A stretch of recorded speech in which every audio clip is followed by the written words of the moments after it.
মানে যদি এমন হতো যে বেনামাজির জানাজা হয় না, আমার মনে হয় নামাজির সংখ্যা বাড়বে। যদি এমন হতো বেনামাজির সাথে কেউ মেয়ে বিয়ে দিবে না, ছেলে বিয়ে দিবে না, আমার মনে হয় নামাজি বাড়বে।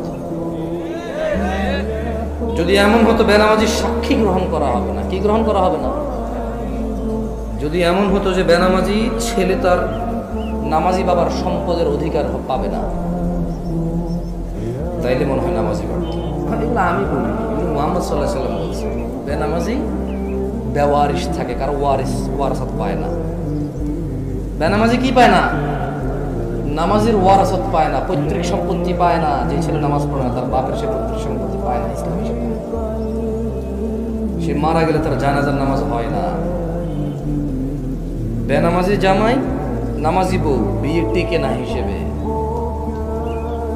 কারণ বাইনাল আবিদি ওয়া বাইনাল কুফরি তারকুস সালাহ।